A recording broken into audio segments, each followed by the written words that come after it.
Hola, ¿qué tal, amigos y amigas? Reciban todos ustedes un cordial saludo. Hace bastante ratico no me había aparecido en un video aquí en la escuela virtual Infoyayate, porque pues he estado durante estos meses estudiando profundamente cómo voy a empezar un proceso contable dentro del BED Project.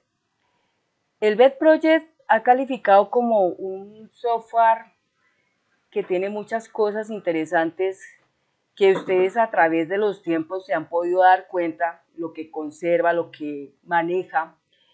Y pues obviamente si queremos nosotros que este programa sirva para no solo una veterinaria, sino que sea el modelo estructural para poder realizar otras tantas áreas administrativas o proyectos que puedan manejar datos de cualquier área administrativa, pues sería muy importante y muy crucial que el BED Project pudiera tener la contabilidad. Entonces, para poder tener la contabilidad tenemos que empezar por partir primero. La primera cosa más importante es buscar en la internet un plan único contable actualizado al 2024 para Colombia. Yo de hecho entiendo que los países tienen sus diferentes tipos de planes de cuentas contables. No podemos decir que los planes de cuenta contable en el mundo sean parecidos, comparados o similares con los de Colombia.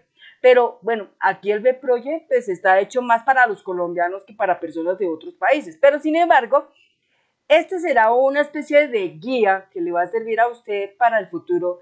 Si usted quiere construir un plan contable, pues siga estos lineamientos, digámoslo así, que de nivel universal, pues todo el mundo los tiene que tener en cuenta, ¿no? O sea, de pronto cambia la figura de las cuentas contables, el nombre, la codificación, pero el concepto general o universal, ese no cambia, ese sigue siendo el mismo. Entonces, vamos a partir, la primera cosa que nosotros debemos tener, entonces ya lo hemos dicho, un plan único contable. Entonces, ese plan único contable se consigue a través de internet. Uno solamente busca plan único contable 2024, archivo Excel. Entonces, inmediatamente el sistema nos va a botar diferentes sitios web donde podemos encontrar eso y podemos encontrar algunos muy completos, otros de pronto solamente las cuentas y los nombres, pero por ejemplo este me gustó porque este tiene aquí, vamos a mirar, este por ejemplo tiene acá, tiene la cuenta, ¿sí? Y también se observa el nombre o denominación de esa cuenta y la clasificación de la cuenta. Se denomina Plan Único de Cuentas para Comerciantes, decreto 2649 de 1993, porque en esa época fue cuando se lanzó el Plan Único Contable y esto a nivel del país, Colombia, pues todo el mundo tiene que tener ese plan. Todo el mundo, si va a trabajar un software que tiene que ver con el desarrollo de una contabilidad, pues tiene que usar ese Plan Único Contable. Pero ese plan único contable, a pesar, digamos, de que ha pasado mucho tiempo, estamos hablando de aproximadamente alrededor de unas, ¿qué digo yo? 93 al 2003, al 2013, al 2023, estamos hablando de 3 décadas, es decir, 30 años, hace 30 años, 31 años, se estableció el plan único de cuentas. Cuando yo vi la primera vez ese plan único de cuentas, yo estaba haciendo ya pinitos en programación para esa época. Incluso para esa época yo hice algo muy similar para una empresa que trataba sobre un fondo de empleados, el fondo de empleados del distrito especial en esa época, o sea, el fondo de empleados, de todos los funcionarios de Bogotá, de todos los funcionarios de Bogotá.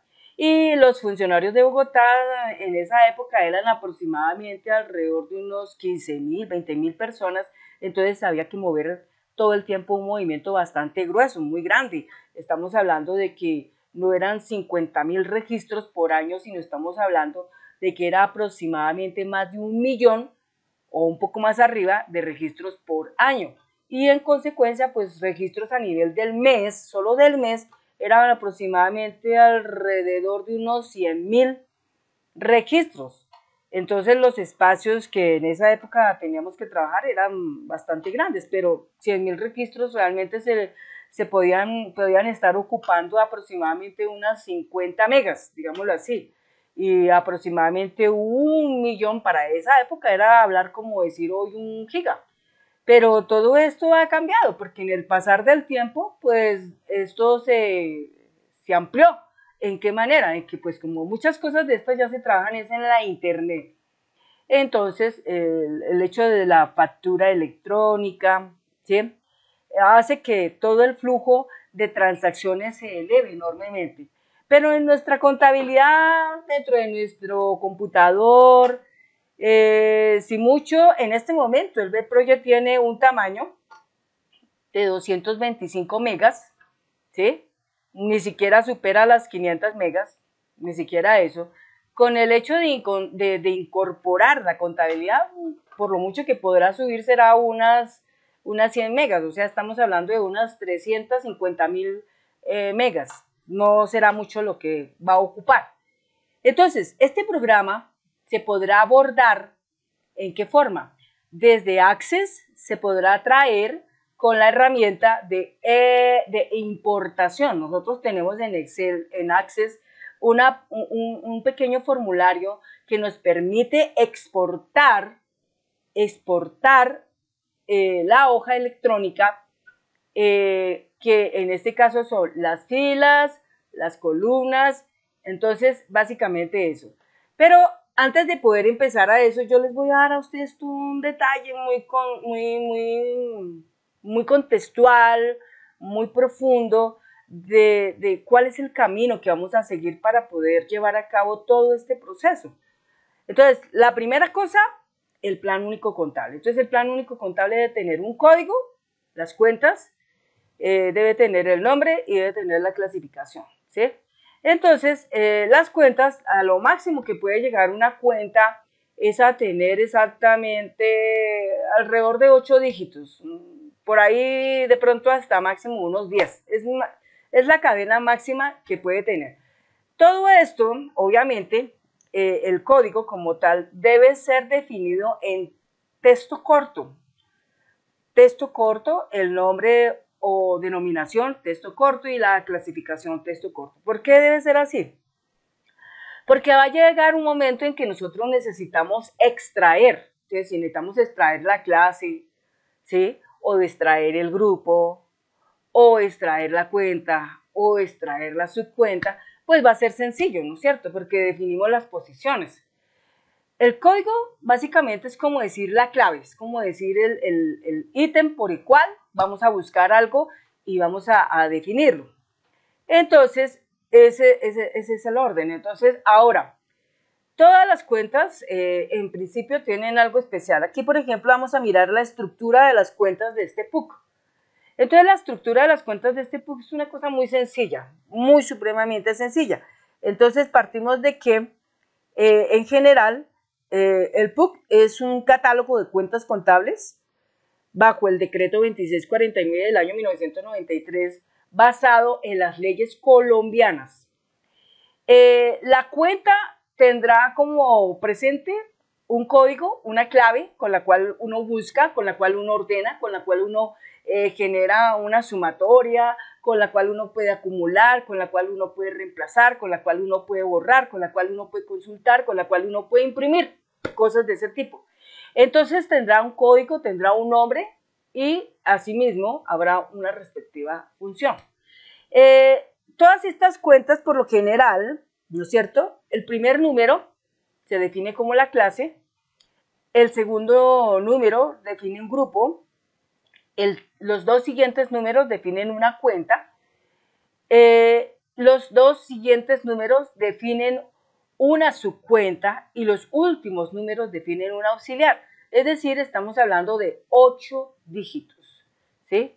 Entonces, subcuenta, auxiliar, entonces vendría el nombre de la cuenta. Por ejemplo, el auxiliar ya al último sería la caja general, ¿sí? Y si habláramos de la caja general mayor, entonces sería, por ejemplo, 0101, y si habláramos de la caja general menor sería 0102, ¿sí? Pero inicialmente clase es el activo. El segundo, estaríamos hablando de los corrientes. El siguiente sería una cuenta, 1105 es la cuenta de caja. El siguiente es la subcuenta, 05, en este caso es la subcuenta. Y el auxiliar, 01. Entonces 01 puede desprenderse en 02, 03, 04, y así definitivamente porque son diferentes tipos de caja. Bueno, entonces, para esto nosotros tenemos presente que las clases están definidas en 9 puntos. La primera, siempre, en cualquier parte del mundo, nuestra cuenta, nuestro plan de cuentas, nuestra contabilidad en cualquier parte del mundo, siempre tiene activos. Y aquí lo hemos definido como el 1. El segundo, en cualquier parte del mundo, tenemos los pasivos, es el número 2. En cualquier parte del mundo tenemos el 3, que es el patrimonio. En cualquier parte del mundo, como 4, siempre tendremos los ingresos. Como 5, los gastos, en cualquier parte del mundo. Siguiente, el 6, en cualquier parte del mundo manejamos costos de venta. Como 7, en cualquier parte del mundo manejamos costos de operación y de producción. En el mundo, como 8, manejamos las cuentas de orden deudoras. Cuentas de orden deudoras. Y como último, el 9, cuentas de orden acreedoras. Entonces hay cuentas deudoras y acreedoras. Las deudoras son de cuentas por cobrar y las acreedoras son de cuentas por pagar. ¿Listo? Entonces, viene el siguiente. Para lo que llaman los grupos. Entonces, el grupo de los activos. Todos empiezan con el número 1. Entonces, en el grupo de los activos, ¿cuáles son los activos de una empresa? Lo disponible es el 1. Lo que llaman inversiones es el 2. Lo que llaman deudores o cuentas por cobrar es el 3. El 4 son inventarios. O sea, el 14, inventarios. El 15 viene siendo una parte que dice propiedad, planta y equipo. 16 son los intangibles. 17 son los diferidos. 18 otros activos y 19 valoraciones.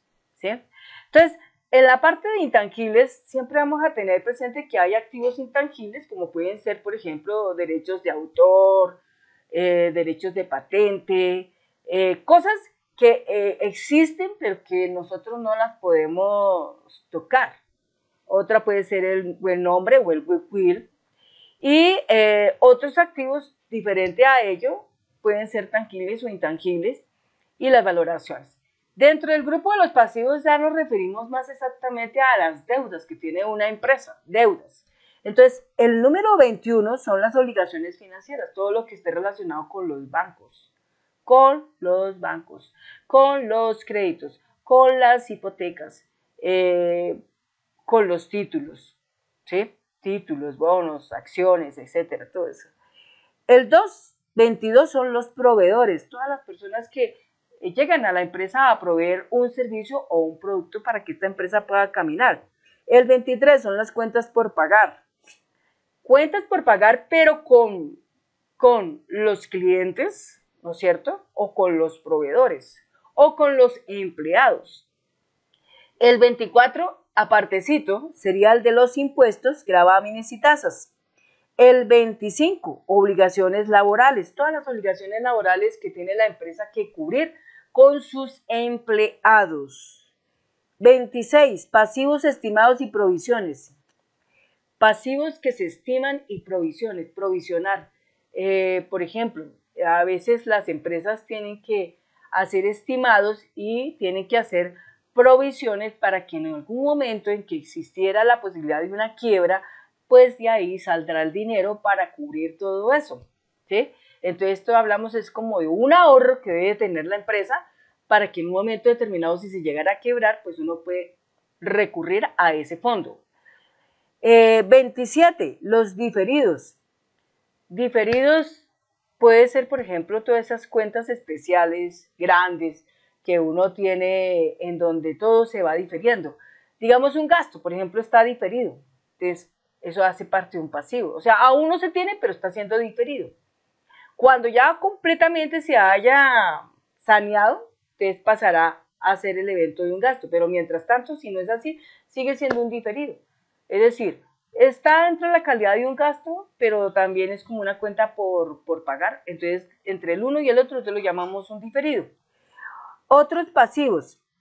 29, bonos y papeles comerciales. Bonos y papeles comerciales. O sea, todo lo que tenga que ver con pagarés, todo lo que tenga que ver con títulos, CDTs. Bueno. Viene el grupo 3, que tiene que ver con el patrimonio. Entonces, 31, capital social. 32, superávit de capital. 33, reservas. 34, revalorización del patrimonio. 35, dividendos o participaciones decretados en acciones, cuotas o partes de interés social. 36, resultados del ejercicio. 37, resultados de ejercicios anteriores. Y 38, superávit por valoraciones. Viene el 4, grupos del ingreso. Entonces, 41, los operacionales. 42, los no operacionales. Y 47, los ajustes por inflación. Es decir, por eso nosotros venimos trabajando a la inflación desde el año 93. Entonces, de acuerdo a la inflación, entonces había que hacer como una especie de multiplicación especial y ajustar tanto. Entonces, la inflación es para ajustar más exactamente los activos, ¿sí? Los activos, pero igualmente también los pasivos. Bueno, venimos con otro punto y es el de los grupos del gasto. Entonces, está en el 51 son operacionales y administración. Todo gasto que esté relacionado con la administración. Entonces, que reparaciones locativas, que pagar los servicios públicos, que comprar, por ejemplo, la papelería, que comprar, por ejemplo, todo lo que viene a ser, por ejemplo, la cafetería, cosas relacionadas netamente con la función de la administración, el pago de la internet, por ejemplo, que los ingenieros vienen a hacer una auditoría, entonces ahí se va a hacer un pago, es decir, todo eso, porque todo eso netamente es de la parte administrativa. Y otro es el 52, se refiere a operaciones de ventas, o sea, gastos que se incurren por las cuestiones de las ventas, como son los fletes, como son, por ejemplo, cuando vamos a hacer, por ejemplo, el empacado de la mercancía, o de pronto toca pagar, por ejemplo, bodegaje para mantener esa mercancía en la bodega, o toca pagarle a alguien para que cuide esa mercancía, o toca agregar sticker o cosas especiales para esa mercancía, cosas de todo ese tipo. Entonces, eso se llaman operacionales de ventas. Los no operacionales, diferente a eso, ¿no? 54, impuesto de renta y complementarios. El impuesto de renta y complementarios, el gasto, entonces lo que hubo en el impuesto de renta y los complementarios que al final van a ser cruzados con las cuentas por pagar. Y el de ganancias y pérdidas, que es el número 59. Si hay alguno adicional entre el 54 y el 59, entonces vendrá siendo el 55, el 56 y así sucesivamente. Y después vienen los grupos del costo, 61, eso tiene que ver todo con las compras. Entonces, costos de ventas y de prestación de servicios y las compras. Y ahí, pues prácticamente termina eso. No se enuncia en esto el número 7, el 8 y el 9, porque ya se refiere a cosas ya muy diferentes, muy especiales, ¿no es cierto? Pero si las hubiera, pues estarían ahí indicando, ¿no? El grupo número 7, el grupo número 8, el grupo número... No significa que todas las empresas tengan eso, no. Pero la mayoría de las empresas colombianas van hasta el número 6. Hasta ese grupo van. Entonces, eso es todo. Bueno, después de que nosotros tenemos esto, ¿no? Entonces viene enseguida otra cosa elemental que tenemos nosotros que conocer. Esta cosa elemental que nosotros tenemos que conocer me pareció muy interesante en lo que yo pude ver aquí, en esta presentación acá, ¿no? Que vale la pena que miremos acá. Entonces, por ejemplo, en el plano contable, tributario y laboral, entonces vienen ajustes de apertura, asientos de apertura. Entonces, asientos de apertura es si nuestra empresa con un plan de contabilidad, con un proceso contable. Hoy va a comenzar, pues deben existir inicialmente asientos de apertura. Entonces, en los asientos de apertura, obviamente, lo que más se va a mover en ese momento son los activos y los pasivos. Y de ahí surgirá el patrimonio. Esos son los primeros que van a surgir porque esos son los que va a cargar un acumulado. Entonces, yo hoy empiezo mi caja con 50.000 pesos. Empiezo con bancos, digamos, en cero. Empiezo con activos, mi computadora, mis escritorios, de pronto una propiedad si la tengo, ¿sí? Un vehículo si lo tengo, o un terreno si lo tengo, ¿sí? O semovientes, o sea, animales si los tengo. Entonces, todos para mí representan activos. Y si ya empezando mi gestión tengo también deudas, entonces se llamarían las cuentas por pagar. Entonces, ay, mire, tengo deuda porque yo hice pedí un crédito en el banco. Es una obligación financiera. Entonces, tengo que darle a eso una apertura. Empecé a trabajar, entonces acumularé impuestos. Yo estaré recaudando el impuesto por el IVA, ¿sí? Pero asimismo también estaré controlando el manejo de la retención en la fuente hasta que al final yo tenga conocimiento de cuánto exactamente es lo que tengo que declarar en el impuesto de renta. Entonces, eso es lo que nosotros denominamos los asientos de apertura. Si esta empresa se mueve con acciones, bueno, ¿cuántas acciones se vendieron? 1.000, 2.000, 3.000. ¿Quiénes son los socios de la empresa? Y cada uno con cuánto empezó. ¿Con cuánto empezó? Entonces, eso es un asiento de apertura. Entonces, se inicia una balanza de comprobación, donde hay dos cosas, activos, es decir, perdón, lo que son los activos y los pasivos, ¿no? O sea, el haber y el deber, ¿no? Entonces, tanto lo uno como otro deben ser parejos, ¿no? Deben ser parejos, y eso es lo que llamamos nosotros la partida doble. La partida doble. Entonces, eso. Después iniciamos con el registro de las compras. Entonces, registro de compras, compras por detracciones, registro en moneda nacional y extranjera, aplicación de dinámica contable. En materia de la moneda nacional, pues nosotros revisamos en qué clase de moneda estamos trabajando, en una moneda simplemente colombiana o estamos también manejando una divisa, que en este caso serían los dólares, o estamos manejando los euros. Entonces son diferentes tipos de moneda. O la moneda que llaman la criptomoneda, ¿sí? Eso. Después viene el registro de ventas. Registro de ventas, la planilla, hay que definir el registro de una planilla, gratificación, los CTS, las vacaciones, viene el libro diario, entonces asiento de aporte y capital, asiento de depreciación. Nosotros siempre tenemos que tener en cuenta que si tenemos activos hay que estarlos depreciando. Se pueden depreciar anualmente o se pueden depreciar semestralmente o si usted los quiere depreciar trimestralmente o bimensual o mensual. Costos de ventas, empresa comercial, servicios e industria. Luego viene caja y bancos, entonces registro de recibos por honorarios, ajustes del IGB, salud, la ONP, el AFP, registro de utilidades, registro de renta de tercera categoría. Luego viene el libro mayor, explicación general en el sistema, elaboración y análisis de los EEFF, estado de situación financiera, estado de resultados, estado de cambios en el patrimonio neto, estado de flujo de efectivo, nota a los estados financieros, cierre contable. El cierre contable representa, por ejemplo, cerrar todas las cuentas nominales, lo que fue al final, ¿no? Eso se hace al final del año. Todo lo que fueron gastos, todo lo que fueron ventas, para comenzar un nuevo año. Cuando se comienza un nuevo año, pues se entiende que los gastos y las ventas deben aparecer en cero. Y a medida que se va avanzando van a irse acumulando.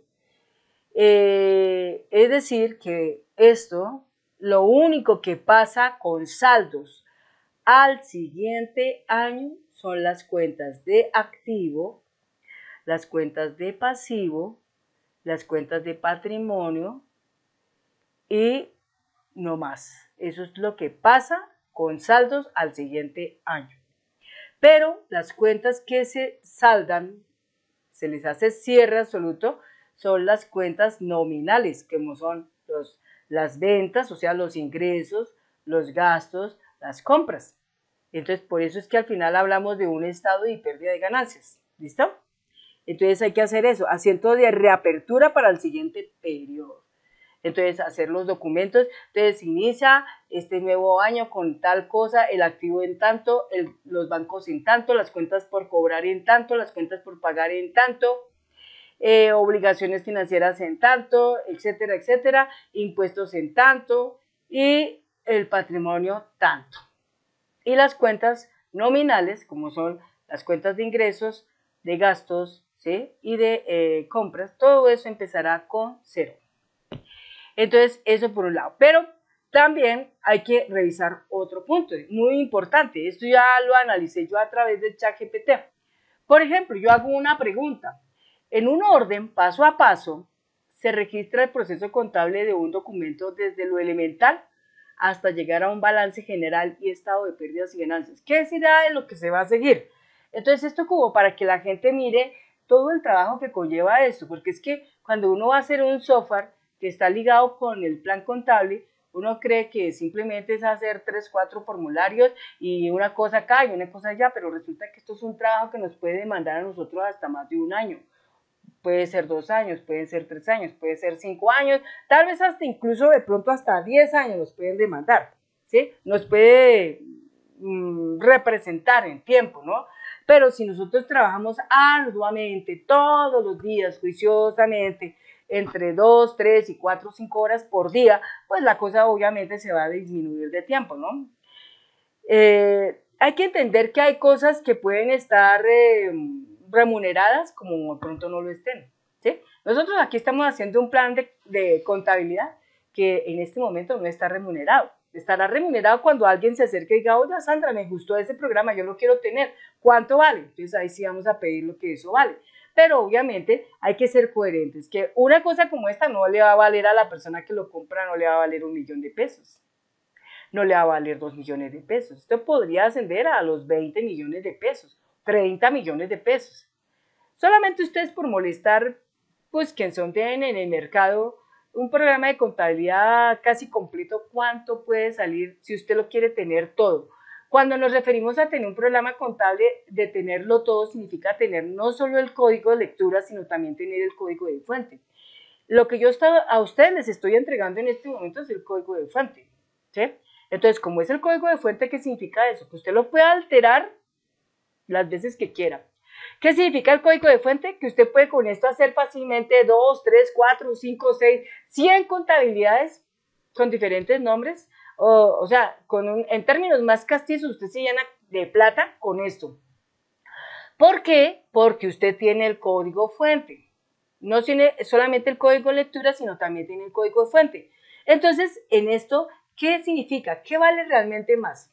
¿El código de lectura o el código de fuente? El código de lectura no valdría casi nada. ¿Por qué? Porque son sistemas cerrados, donde literalmente usted le entregan un paquete para que simplemente lo manipule, pero en ningún momento usted tiene acceso para poderlo modificar. Pero si a usted le venden el código de lectura y también le venden el código de fuente, pues eso sí lo va a poder usted modificar. Y si se lo venden en Access, pues usted sí lo va a poder modificar todas las veces que usted quiera. Usted le va a poder modificar los colores, le puede modificar el logo, le puede modificar el nombre, puede borrar registros, puede quitar, puede hacer infinidad de cosas. Es lo que usted puede hacer con esto. Pero siempre y cuando usted tiene el código fuente. Pero el código fuente es como el corazón de la aplicación. Es como el cerebro, digámoslo así. Si usted tiene ese cerebro, pues te lo tiene todo, pero si usted no tiene cerebro, pues no tiene nada. Por eso es que muchas veces en el mercado, cuando a usted le venden un software, ¿qué es lo que le venden a usted? El código lectura. A usted le venden un Windows 10, 11, 12, pero lo que a usted le venden es una licencia que en expresión es un código de lectura. Entonces, como es un código de lectura, pues usted está limitado porque simplemente funciona para esa máquina, pero si usted lo quiere utilizar para otras cosas diferentes, no le sirve para otra máquina, solamente le sirve para esa. Entonces, cuando usted compra un software de contabilidad, solamente le sirve para una contabilidad, para ponerle nombre a una contabilidad, para ponerle los colores corporativos a esa empresa, para ponerle una imagen a esa empresa a nivel corporativo y pare de contar. Pero no le va a servir para otra cosa, porque no puede hacer nada más. ¿Por qué? Porque es un código de lectura. Pero como es un código fuente, eso sí, ojo, al código fuente sí le puede usted cambiar esas cosas. A eso sí se lo puede usted poner sin ningún problema. Entonces, bien, el ChatGPT nos dice lo siguiente, dice, para registrar el proceso contable de un documento y llegar al balance general y al estado de pérdidas y ganancias, sigue estos pasos básicos, porque son básicos. Lo primero que nosotros tenemos que hacer, que es partir de una recopilación de información. Cuando nosotros recopilamos información, miren toda la cantidad de cosas que nosotros tenemos que pensar. Para recopilar la información, primero, recopilar todos los documentos. En una empresa se mueven todo tipo de documentos, documentos financieros, los cheques, se manejan también las facturas, los recibos, comprobantes de pago, comprobantes de ingreso, notas crédito, las notas débito, las notas de contabilidad, todo eso, ¿sí? Y documentos netamente financieros, por ejemplo, todo lo que se quiera en cheques, todo lo que se consigna, pero eso están plasmados en los comprobantes de ingreso cuando se refiere a consignaciones y en los comprobantes de pago cuando se refiere a los cheques. Las actas de reembolso de caja, ¿sí? Que es un documento que se suele utilizar, los recibitos de caja menor, legalización de un avance de dinero, ¿sí? Con sus respectivos soportes, eso en especial, todo eso son documentos, Entonces esos documentos, obviamente, cuando todos esos documentos se trabajan, hay que tener en cuenta que debe usted tener una tabla que manipule clientes, una tabla que manipule proveedores, una tabla que manipule empleados, ¿sí? Esas tres elementales, pero si usted también adicionalmente a eso tiene vendedores, pues entonces serían 4, ¿no? Entonces, refinámoslo así, talento humano, proveedores, vendedores y clientes, esas son las que deben de tener. Y aquí en el caso, pues de esta parte también de la contabilidad, pues también estamos refiriendo a los perritos, entonces mascotas, y pues ahí se acabó todo. 5, esos 5. También tenemos que tener una tabla que tenga la instrucción de qué tipo de documento estamos trabajando, una lista de cuál documento estamos trabajando, es un comprobante de pago, es un comprobante de ingreso, es un recibo, es una factura, es una compra, es un documento financiero, es una nota de crédito, es una nota de débito, una nota de crédito, una nota de contabilidad, etc. ¿Sí? Ahora, viene otra tabla, es en donde usted va a verificar que cada documento debe tener la información completa, necesaria. Entonces, todos los documentos deben de tener una fecha, todos deben de tener un valor, todos deben de tener una descripción de la transacción. Y en el momento de la descripción de la transacción, obviamente también se refiere las diferentes cuentas, en este caso serían subcuentas que se están manejando.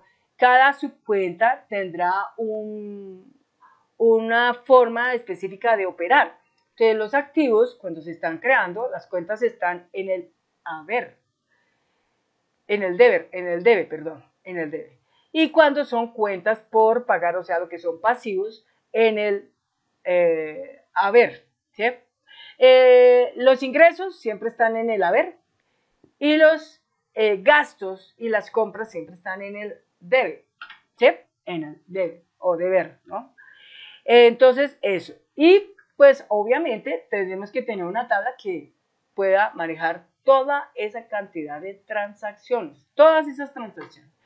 Todas las transacciones deben de cumplir con algo de rigor, y es que todas deben de tener una partida doble, es decir, sumatoria de los débitos y de los créditos, débitos y créditos. Todo documento, entonces el documento debe tener siempre una fecha, un valor, una descripción de la transacción y detalles del proveedor o cliente en ese momento, o de proveedor, cliente o empleado. Después viene la siguiente fase y es clasificar las cuentas. cuáles son las cuentas de activo, cuáles son las cuentas de activo, o sea, las cuentas de clase, vamos a hablar así, cuentas de clase, activo, pasivo, patrimonio, ¿sí? Ingresos, gastos, compra. ¿Cuáles los de grupo? ¿Cuáles son las cuentas? ¿Cuáles son las subcuentas? ¿Y cuáles son los auxiliares? ¿Sí? Generalmente nosotros tenemos un libro grande de transacciones, entonces debe haber básicamente una tabla que tenga toda la denominación de esas cuentas auxiliares, todas, ¿no es cierto? Y todas ellas, ¿de dónde nacen? Del proceso de la transacción. Cuando nosotros estamos capturando la transacción, las cuentas estarán alojadas en una tabla donde hay código de la cuenta, nombre o denominación de la cuenta, ¿sí? Y enseguida vendrá la descripción de qué se estaba haciendo. Esa cuenta tiene un valor determinado en dónde va, en el debe o en el haber, ¿sí? Eso básicamente. Después viene enseguida de eso un análisis de las transacciones. Analizar las transacciones. Entonces, al analizar las transacciones, hablamos de identificar el tipo de transacción que representa el documento. Entonces, ¿es una venta? ¿Es una compra? ¿Es un gasto? ¿Es un ingreso? ¿O es un pago? ¿Sí? Entonces se mueve una venta, una compra, un gasto, un ingreso o un pago. Nosotros fácilmente podríamos hablar de lo siguiente. Dentro del sistema de transacciones, nosotros podríamos desde el primer frente indicar, oiga, ¿qué es lo que vamos a manejar? ¿Una venta? ¿Una compra? ¿Un gasto? ¿Un ingreso o un pago? ¿Sí? Una venta, una compra, un gasto, un ingreso o un pago. ¿Sí? Y de esta manera, sí, entonces uno sabe cuáles cuentas son las que trabajamos, cuáles fueron todas las cuentas de ventas y nos sacará un listado de todas las cuentas de ventas. ¿Cuáles fueron las cuentas de compras? Y todas. ¿Cuáles fueron las de gastos? Y todas las de gastos. ¿Cuáles fueron las de ingresos? Y cuáles fueron las del pago. Eso quiere decir que en nuestro plan único contable, en este plan único contable que yo tengo acá, quiere decir que las cuentas deben tener enseguida otra columna, que es un cuadrito, una casillita, en donde nosotros lo que vamos a hacer es marcar cuáles son las cuentas que realmente nosotros vamos a requerir, las que vamos a necesitar. Y las que no estén, pues las tenemos que crear, ¿de acuerdo? Las que no estén debemos crearlas. Pero particularmente a nosotros nos entregan un pool de más de 2.000, estamos hablando de exactamente 2.594 cuentas que nos están entregando oficialmente, de acuerdo al año 2024, según la ley. Entonces tenemos 2.954 cuentas, no tenemos más. Pero de esas 2.954 cuentas, ¿cuántas exactamente nosotros como empresa estaríamos manipulando? Eso. Otro punto, hay que determinar si la transacción afecta, en este caso, la clase de cuenta. Si afecta activos, afectó pasivos, afectó patrimonio, afectó ingreso, afectó gasto. Entonces, mira lo interesante acá. Vale que nosotros cuando estamos metiendo la transacción, debería existir un cuadrito que nos pueda decir, oiga, ¿esta cuenta qué va a afectar? ¿Un activo? ¿Un pasivo? Esto viene siendo como un cuadrito combinado, ¿no? Que uno abre. Esto nos va a afectar un activo, que es la clase, un activo nos afecta un pasivo, nos afecta un patrimonio, nos afecta un ingreso, nos afecta un gasto, nos afecta una compra, ¿sí? Es muy interesante la dinámica porque así nosotros vamos a saber más rápidamente en un momento determinado, bueno, sáqueme todas las cuentas de clase 1 y ¡trum! Sale todo lo del 1. O sáqueme todas las del pasivo y sale todo lo del pasivo. O sáqueme todas las del 3 y sale todo lo del patrimonio. O sáqueme todas las del 4 y salen todos los ingresos. O sáqueme todas las del 5 y salen todos los gastos. O sáqueme todas las del 6 y son todas las compras. ¿Ve? Es interesante. La dinámica es muy súper interesante. Viene luego del tercer punto. Se llama el registro en el diario general. Diario. Entonces, un diario, ¿cómo funciona? Registra cada transacción en el libro diario detallado. Entonces, para este diario, esto es como decir, bueno, en el día de hoy, nosotros hablaríamos de lo siguiente. Si hablamos del diario, ¿cuántos días tiene el mes? 30, contablemente, ¿no? Esto quiere decir que debemos hacer una planilla diaria de todo lo que se manejó el día 1, de todo lo que se manejó el día 2, el día 3, el día 4 y así hasta llegar al día 30. O sea que exactamente, ¿cuántos diarios tendríamos nosotros? 30 diarios. 30 diarios. Entonces, estos 30 diarios lo que van a hacer es manejar una plancha de todo lo que se manejó. Por ejemplo, el 1 de noviembre manejamos cuentas de activo, pasivo, patrimonio, ingreso, gasto, compra, no más. Y ahí queda todo lo del día 1. El siguiente día, el 2. ¿Qué se manejó el día 2? Todo esto. ¿Cuántas cuentas fueron? Pudieron ser 50 cuentas, 100 cuentas, qué sé yo, ¿sí? Pero solamente fue el día 2. ¿Qué se manejó el día 3? Tanto, y así. Entonces solamente deben haber, por mucho, 30. Solo deben haber 30. No debe haber más. Esto quiere decir que en materia oficial de la contabilidad, entonces, ¿cuántos libros diarios se deben de registrar? 12. ¿Por qué 12? Porque estamos hablando de 12 meses. Y cada diario, ¿cuántas cuentas debe tener? O sea, ¿cuántas fechas debe tener? 30. Entonces, estamos hablando del diario de 30 días del mes de enero, del mes de febrero, marzo, abril, mayo, junio, julio, agosto, septiembre, octubre, noviembre y diciembre. Entonces, esto ya se consolida un poquito más, ya se aprieta. Estamos apretando un poquito más la información. Entonces, ahí tenemos. Entonces, ¿cuáles fueron las cuentas que se han involucrado en esas transacciones? Tantas. Entonces, hubo de clase 1, de 2, de 3, de 4, de 5, de 6, ¿sí? ¿Cuántas fueron de débito? ¿Cuántas fueron de crédito correspondientemente? Y asegurándonos de que el asiento esté equilibrado. ¿Qué es asegurarnos de que el asiento esté equilibrado? Jugar con la partida doble. Partida doble. Y después, ¿qué viene? Entonces usa la partida doble donde cada transacción tiene una cuenta de débito y una cuenta de crédito. ¿Esto por qué se hace? Es para simplemente verificar que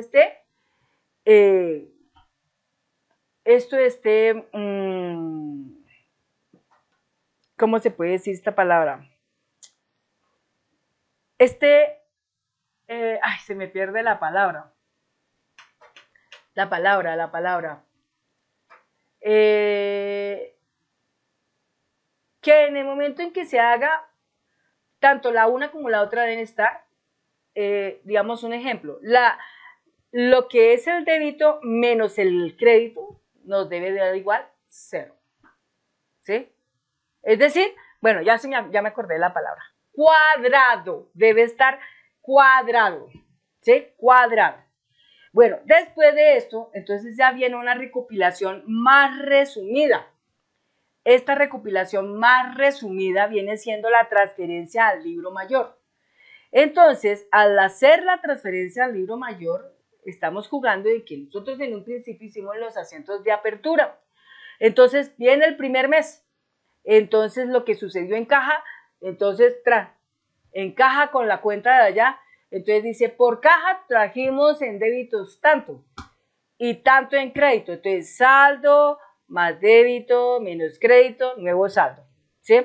Y así para todas las cuentas que se hayan movido. Es decir, para la 1, para la cuenta del 1, la cuenta del 2, la cuenta del 3, la del 4, la del 5, la del 6. ¿Sí? Y en el libro mayor no debe haber sino solamente la lista oficial de las cuentas que estamos trabajando. Entonces allí estaría el manejo del primer mes, lo que pasó en enero. ¿Qué fue lo que pasó en enero? ¿Qué trajimos en enero? Tanto. Punto. Para el siguiente mes, lo que fue febrero. Para el siguiente mes, lo que fue marzo, abril, mayo, junio, julio, agosto, septiembre, octubre, noviembre, diciembre. Entonces, así de esta manera es el libro mayor. la clasificación de cada transacción en su cuenta correspondiente en el libro mayor, por ejemplo, lo de caja, lo de bancos, cuentas por cobrar, ventas, etc. Actualizar los saldos de cada cuenta en el libro mayor. Actualizar, o sea, hemos registrado los débitos y los créditos. Entonces, el sistema debe trabajar una actualización donde va a hacer una operación aritmética, que es coger el saldo inicial, sumarle el débito, restar el crédito y establecer el saldo final. Eso. Entonces, cuando uno vaya a echar mano, oye, yo quiero mirar en mi balance, ¿cuánto tengo en mi balance? Mi balance en caja al día 30 de enero, al 28 de febrero, al 30 de marzo, al 30 de abril, al 30 de mayo, al 30 de junio, al 30 de julio, y así sucesivamente hasta llegar al 30 de diciembre. ¿Cuánto? Entonces, se nos debe decir exactamente eso. Después de esta parte, el 5 viene siendo la elaboración de la balanza de comprobación. Balanza quiere decir, de acuerdo a las cuentas, la cuenta, todo lo que son débitos, al final, tanto. Es decir, un ejemplo, movimos un capital de 10 millones y en débitos también 10 millones. Entonces, 10 millones acá, 10 millones en el debe, 10 millones en el haber. Igual, 0. Eso es una balanza de comprobación. Entonces, suma los débitos y créditos de cada cuenta en el libro mayor. ¿Sí? Es decir, el libro mayor vamos a sumar todo lo que pasó en el debe, en las diferentes cuentas que hubo y todo lo que hubo en el haber, en todas las cuentas que hubo. Entonces, esto a la final nos tiene que dar un 0, ¿sí? Como señal de que está cuadrado. Preparamos la balanza de comprobación para verificar que los débitos y créditos totales coincidan. Identifica y corrige cualquier error si los totales no cuadran. Si los totales no cuadran, porque cuando no cuadran uno dice, hijo de machica, ¿en dónde fue que nosotros nos desajustamos? Porque uno se desajusta. A ver, cuando no existía la contabilidad, yo recuerdo hace exactamente 30 años, 31, hace 37 años. Yo comencé hace 37 años a trabajar. Bueno, ya se pueden imaginar hoy cuánto es mi edad. No se preocupen, yo estoy en los 60. Hace 37 años, cuando yo empecé muy sardinita, yo tenía tan solo, tendría que en esa época, por ahí unos 20 años. 20 años tenía. Hace 20, cuando yo tenía 20 años, la contabilidad de esa época, estamos hablando del año 1981, no, 1983. Estamos hablando de 40 años, porque yo hablo de 20 años, hoy tengo 60, sí, 20 años. Entonces, hace 20 años, hace 40 años, no existían sistemas así óptimos que nos pudieran permitir trabajar eso bien, y los pocos a los que teníamos acceso pues valían muchísimo dineral. Un programa de contabilidad ya diseñado y todo en pirámide, por ejemplo, trabajando con Basic, podía estar costando aproximadamente para esa época unos 5 millones de pesos. Y 5 millones de pesos en esa época era un dineral astronómico, porque en esa época el salario mínimo tan solo eran por ahí unos 15.000 pesos, no era más, 15.000.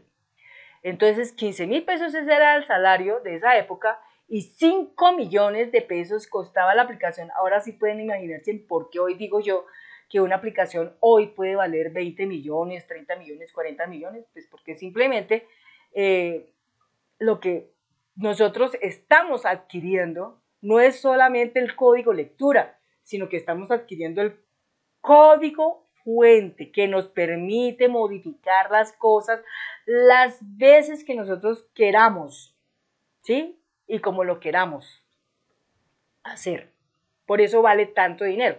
Pero si fuera solamente código de lectura, pues sería solamente de esos 40 millones, estaríamos hablando tal vez de un 1%, que en este caso serían 400.000 pesos, por ejemplo, o 500.000 pesos. O si habláramos de un 10%, estaríamos hablando de 4 millones, o de 3 millones, o de 2 millones, ¿sí? O sea, es que una cosa es código lectura. Yo se lo voy a decir a Miguel, que es el último con el que yo conversé en estos días. Miguel, no sé de qué parte del mundo sea Miguel, si es de Colombia o es de alguna parte de América Central o de Sudamérica o de Norteamérica o de Europa, no tengo idea de dónde sea Miguel, pero a Miguel le digo que fue el último que yo traté en mis suscriptores de InfoYayate, de Sandra Liliana Yaya Wilches. Le digo a Miguel, si tú vas a comprar una aplicación que ya está preparada, ya está hecha, pero no está, digamos, directamente acoplada al 100% a lo que es tu empresa, comprar una licencia literalmente podría valer el 10% de lo que realmente vale, que sería un 10%, estaríamos hablando de 4 millones, ¿sí? 4 millones de pesos. Pero esos 4 millones de pesos representados en dólares, estaríamos hablando de exactamente unos 9, estaríamos hablando de unos $1.000, más o menos. $1.000 es lo que podría estar valiendo. $1.000 esa licencia, $1.000 ese código lectura. Pero si, por ejemplo, Miguel dice, no, yo quiero tener una aplicación full, que yo pueda, si yo soy contador y manejo muchas contabilidades, yo quiero tener algo que yo pueda manipular, algo donde a mí me permita no manejar una contabilidad, sino manejar 50 contabilidades, 100 contabilidades, ¿sí? Entonces, esto amerita que usted debe comprar no el código lectura, sino el código fuente. Entonces, al comprar el código fuente, pues obviamente va a valer mucho más. Va a estar en el margen de los 40 millones. Yo por lo menos el mío, yo lo pondría en 40 millones. 40 millones, ¿sí? Porque uno aquí toma la cuestión del talento humano, del empoderamiento que uno posee, de los conocimientos que uno tiene. Y todo eso tiene un costo en esta vida. Entonces, así están las cosas. Entonces, bien, cuando nosotros empezamos ya la parte casi final, esto de que llaman los ajustes contables, esto se hace ya cuando estamos ya cercanos a terminar un año. Entonces, realizar ajustes contables para reflejar ingresos, gastos que no se registraron, como depreciaciones, amortizaciones, provisiones y otros, porque muchas de esas cosas se hacen al final. Hay gente que estima hacer una depreciación de sus activos al final del año, o lo hacen cuando van a vender el activo, cuando hacen una enajenación. Cuando hacen eso, pues simplemente van a vender el activo, entonces necesitan rápidamente sacar el valor que depreció, cuánto dio, etcétera, y así entonces hay un valor de salvamento, en fin, entonces vendieron el activo, fuera una casa, fuera un vehículo, fuera una computadora, pero tienen que saber cuál es la vida útil de cada activo. Las computadoras, su vida útil lamentablemente son solo 3 años, no hay más, ¿sí? Pero, por ejemplo, en lo que tiene que ver con los vehículos son 10 años, y en lo que tiene que ver con la propiedad, con los terrenos, son 20 años o un poco más. Depende, ¿no? Depende de las leyes. Entonces, hay que realizar esos ajustes. Los ajustes por inflación. En este tiempo es todo curioso, ¿no? Porque en Colombia, por ejemplo, estamos en este mes de octubre y la inflación nos arrojó menos 0 punto algo, es decir, 0. Y todo lo que se multiplique por 0 quiere decir que simplemente el gasto quedó como tal. O sea, no hubo alteración del gasto, no hubo alteración de la venta, porque simplemente la inflación está en 0, está en 0. Entonces, si las cosas siguieran así, pues llegaría un momento en que dirían, ¿sabe qué? Quitemos todas las cuentas que son de inflación, porque pues como es 0, ¿para qué jugar con eso? Pero la inflación se tenía era porque siempre la economía disparaba, por ejemplo, digamos en el tiempo de Duque, del gobierno de Duque, la inflación estaba disparada, estaba en un 23%, pero llegó Gustavo Petro y ahorita en octubre a todos los medios de comunicación les tocó obligatoriamente pasar a decir, porque lo tienen que decir por la cuestión de la contabilidad, la inflación dio 0. 0, 0. Entonces, pues así está la cosa. Seguimos. Viene otra parte que dice, registra estos ajustes en el diario general. Diario general, es decir, en el diario general quiere decir que habrá una planilla para todos esos ajustes, pero ya prácticamente del día final del mes. Es decir, para enero, para febrero, marzo, abril, mayo, junio, ¿sí? Y esto va y se transfiere su información para, digamos, modificar los saldos en el libro mayor, ¿sí? En el libro mayor. Ok. Viene el punto 7, balanza de comprobación ajustada. Después de los ajustes se elabora una nueva balanza de comprobación, balanza ajustada, para confirmar la precisión de los saldos. Entonces ahí ya se saca una nueva plancha y tenemos un nuevo archivo. El número 8, preparación del estado de pérdidas y ganancias. Entonces, clasifica los ingresos y gastos en sus respectivas cuentas. Calcula la diferencia entre ingresos y gastos para obtener el resultado neto, utilidad o pérdida. Prepara el estado de pérdidas y ganancias para reflejar el desempeño financiero del periodo. O sea, del periodo quiere decir de enero, febrero, marzo, abril, mayo, junio, julio, agosto, septiembre, octubre, noviembre y diciembre. ¿Listo? Preparación del balance general, que ese ya es básicamente uno y puede ser un balance general bimestral, trimestral, semestral o anual.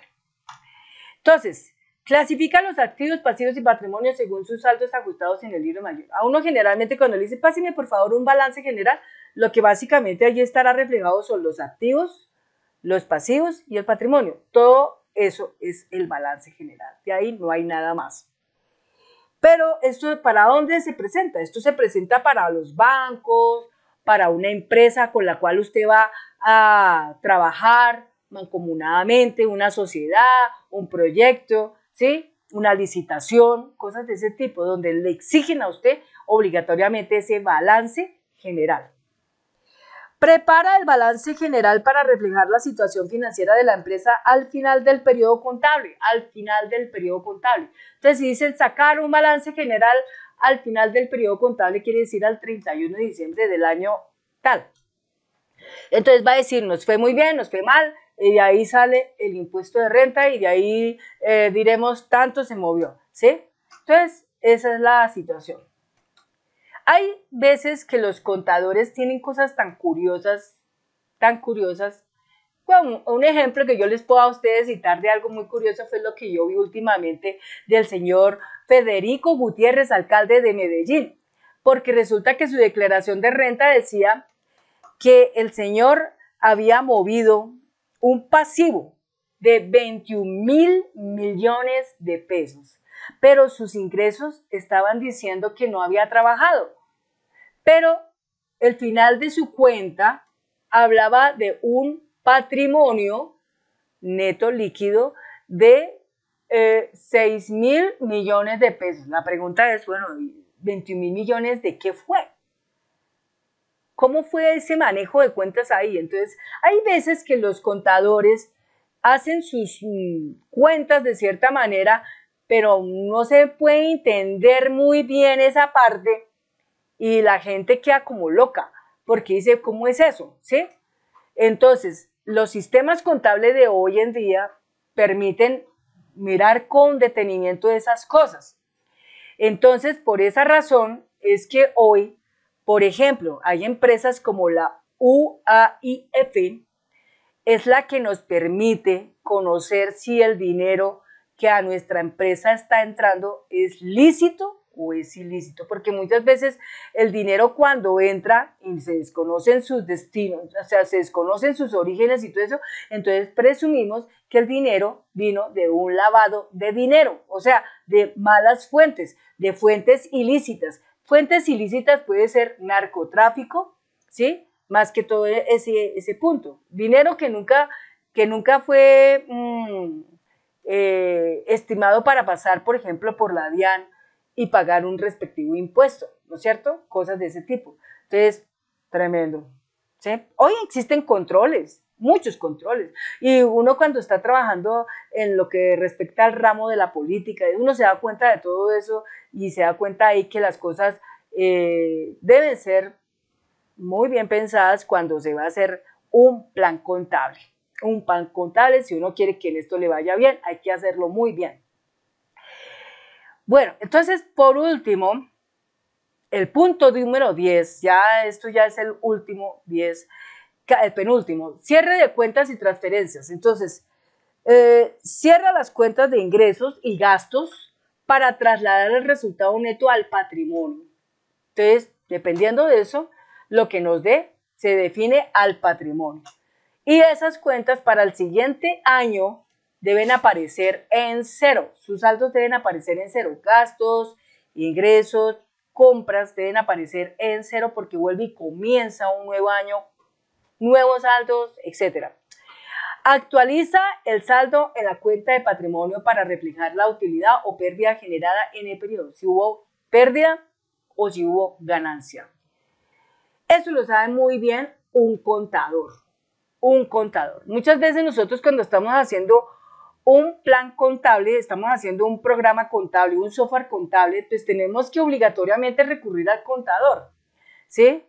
El contador nos va a decir, mira, haz esta operación para obtener este resultado. Esto significa que nosotros, nuestro programa lo tenemos que ajustar con base en lo que nos dice ese contador, ¿sí? Porque ese contador es el que tiene en su mente los cálculos, las operaciones aritméticas para obtener lo que se necesita allí, ¿sí? El estado de pérdidas y ganancias, hay operaciones ahí. Entonces, para poder mandar todos estos datos allí a ese punto final, debe haber operaciones y esas operaciones aritméticas nos las van a proporcionar el que es el contador. Punto aparte. Después viene el 11, presentación de estados financieros. Finalmente, presenta el estado de pérdidas y ganancias y el balance general como parte de los estados financieros finales listos para su revisión y análisis.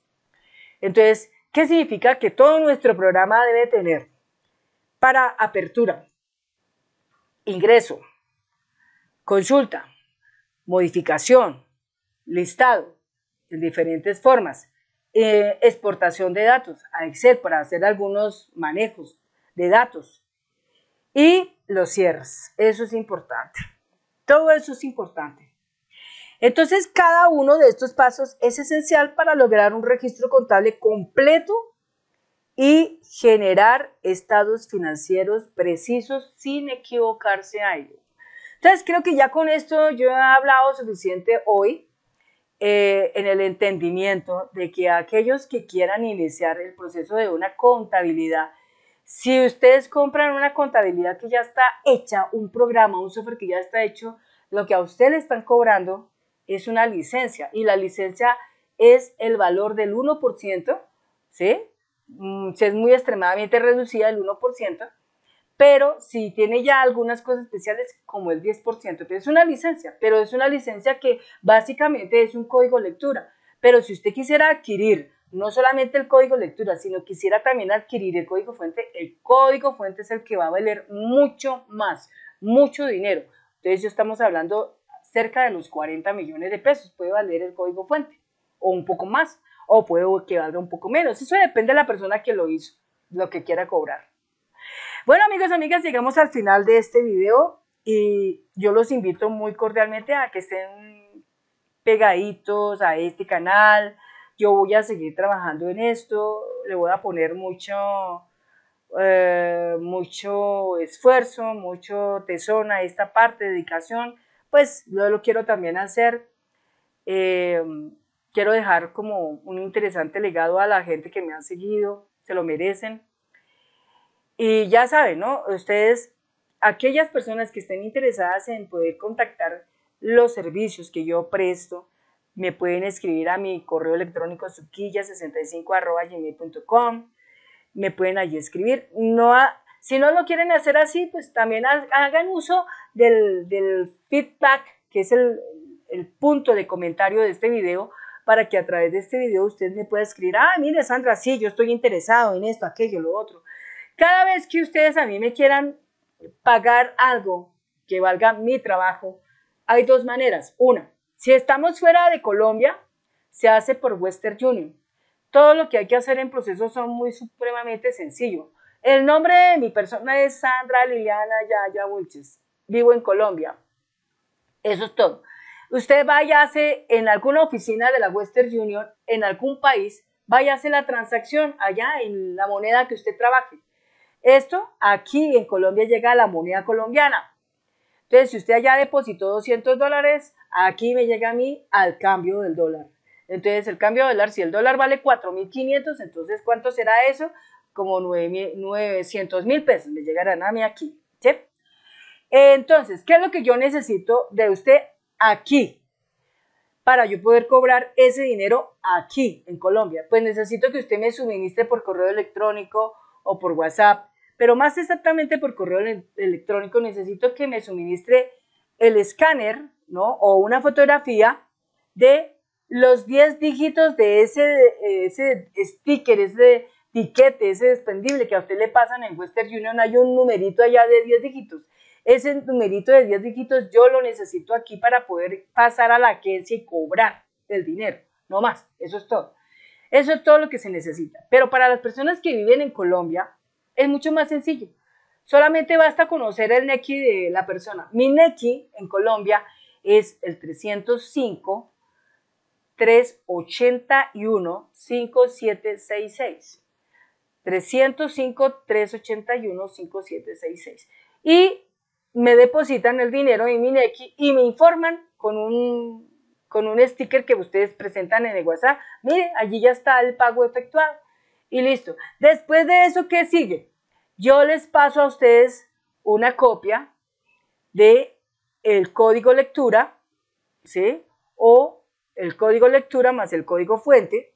Obviamente, el código lectura más el código fuente vale mucho más, ¿no? Pero para eso estimamos cómo lo podríamos pagar, porque yo igual también les puedo a ustedes dar un financiado. No necesariamente tienen que pagarlo todo de una. Ustedes pueden pagar el financiado. Y pagar el financiado quiere decir que un valor lo pueden pagar a tanto número de meses. Pagar esto a 6 meses, a 12 meses, como ustedes lo quieran pagar, ¿sí? Yo les puedo dar a ustedes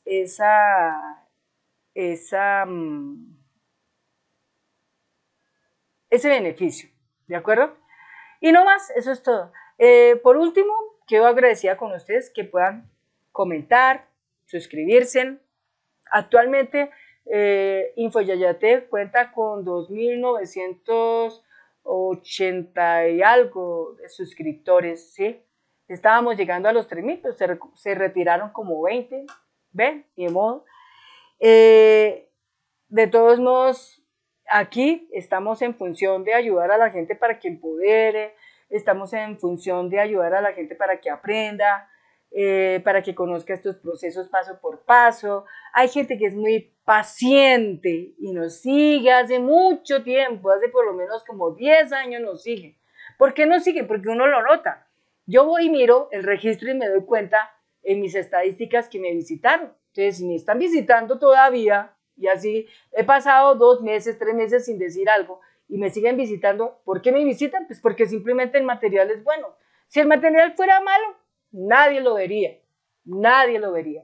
Pero el material es bueno, porque todo lo que aquí está escrito, todo el contenido digital que se ha elaborado, que son más de 1.250 videos, todo es bueno. Entonces no podemos decir que son malas las cosas, porque la gente realmente sí ha aprendido y bastante.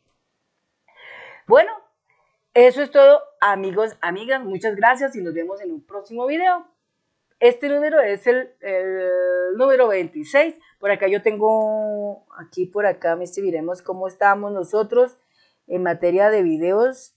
En este viene siendo la temporada 5, es el número 027. Este es el número 27. Entonces, este BED Project 5, número 027, vamos a partir por decirle que sería para empezar procesos contables ya directamente. Entonces es como la iniciación del proceso contable y este estaría marcado en el 027 del BED Project 5, ¿listo? Bueno, eso partiendo de ese punto. Bueno, no es más, amigos, amigas, muchas gracias por haber estado aquí un rato con